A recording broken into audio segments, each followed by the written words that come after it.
I'm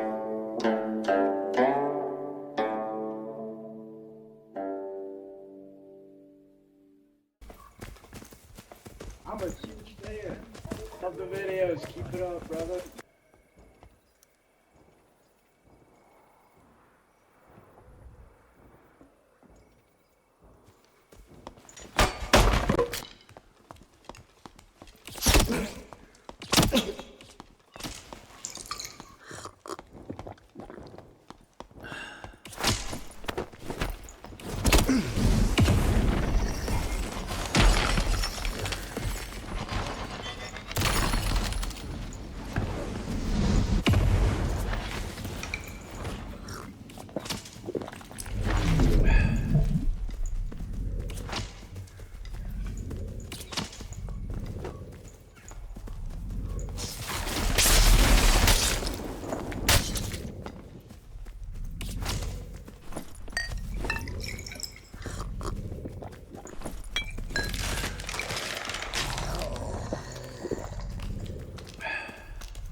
When you are playing the style, normally I see a fighter would be better than Barb. Without play, Barb is much more tanky, can take magical damage, and deals more damage in melee. The only downside is be range. By using a crossbow, you are not really relying on range advantage. Further along in this video, you'll see me fighting two Barbs. That Wizard Ranger fight, there's no way I would have been able to live if I didn't have second wind. It just depends on how you play your class, because if I see a Barb and he turns on like that ability where he can move fast, most of the time you see me running away. You can be any class and kill any other class. Depends on you. Depends on how well you play your class. You can have the best gear and the best weapons, but if you don't have good in-game awareness and sense, then anybody would be able to defeat you, even someone with stock armor. You just have to remember, in order to improve that awareness and in-game sense, you will unintentionally make mistakes. It's just up to you to decide how you handle those mistakes. The only difference between somebody who becomes better and someone who doesn't is the person who chooses to acknowledge their mistakes and learn from them, as opposed to not.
This guy says, keep up the good work. If they nerf dual wield by making lanterns not count as a weapon, will it make it still viable? Will Castilian Dagger be good enough? The entire time I've done Slayer build, I've always used the Castilian Dagger because it has minus 10 movement speed. While you're in combat with someone, the movement speed does matter, but it's not as important as damage bonuses and stuff like that, because you always have sprint.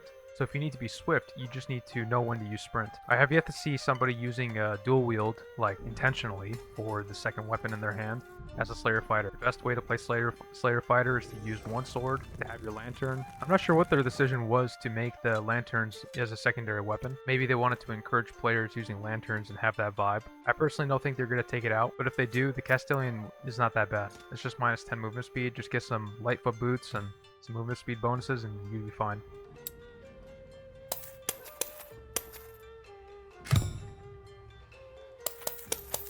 Alright, so I'm going to be watching the video with you guys here. While I was doing this video, I had the timer on and everything, and I just had like a show or a YouTube video on in the background, so that's why the audio is muted. We found a Ring of Courage here for 200 gold. We're going to buy it. By the way, my specifications here are plus armor rating and additional weapon damage add, and also all attributes. That's all the specifications are on, the properties. And I'm only doing Ring of Courage and Ring of Quickness. So this guy ended up selling for 500 gold. Now, some of you guys won't believe this, but armor rating is insane for rogues. But I mean, I've been doing this even when the wipe hasn't been approaching. And I've been making a ton of gold, man. So this is what I do. So you can see that I only started at like 215 gold or something. When it reaches 18 minutes, I'm going to have about 2,000 gold. And I do this so that I don't have to continuously run Goblin Caves, because one Goblin Cave is probably anywhere between 5 to 10 minutes, right? And there's a risk of you losing.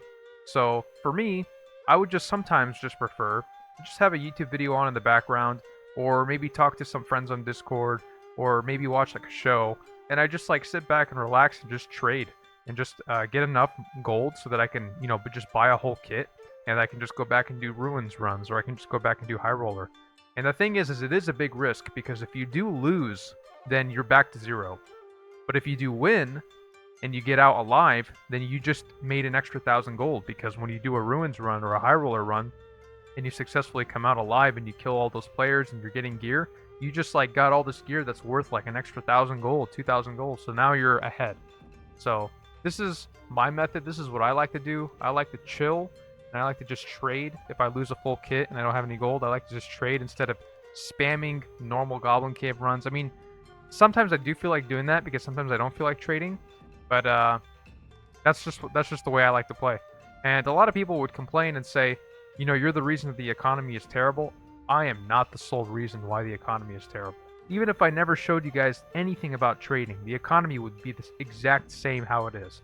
People are willing to put up prices. They don't care. Some people are just going to sell their products. They don't even want it. The truth is you could be a success in any economy, but you can also be a failure in any economy. The economy can be great, and you can be a failure. The economy can be terrible, and you can be a winner. The truth is you just don't understand how the economy works. And it hasn't worked for you because you don't put in the effort, you don't put in the time to learn the damn skill, and you don't have patience. The only reason you hate on it is because you haven't tried it, or it doesn't work for you, or it hasn't worked for you, or you lost gold trying it. So what are you going to do? If flipping real estate works for you, and you're making a ton of money doing it, you're not going to complain. You're not going to be like, oh, you know what, this is ruining the market. Why would I, I'm not going to do. No, you're not going to do that. You're going to make money, and you're going to keep making money. So you're only hating because you can't do it, or because you don't know how to do it, or because you're impatient. This is what I love to do. This is a lot of fun. Made it 2,000 gold in 18 minutes, and now we're going to gear back up, and we're just going to hop right back into another dungeon. Literally, this guy sold me both of these rings for 200 gold. One has 1 attributes, and the other one is it's not that great. But the other one is a purple ring, so it does have 2 strength, which is very popular. People will still buy that for a high price. And this ring ended up going for 500 gold, I believe. But not only that, we got both of those rings for 200 gold. So now, whatever we sell this at is just an addition. And I understand there's trade fees and all that, and I'm not mentioning it here because it's just kind of complicated to always mention the trade fee. You say it's 200, but really it's like 170. It's a buying it for 500 gold right there. So that's an extra plus 500 gold. So that's what brought me up to 1900 gold in just 18 minutes. We got that right there. So that's how you do it, guys. And when you have everything specified, and when you have your items, when you have your properties and your item properties all specified and everything ready, all you have to do is just focus on the numbers. Because when you just focus on the numbers, you already know that it has all the specifications that you need. So when you see something going for 250, just buy it. Because it's already all attributes, it's already all armor, it's already weapon damage.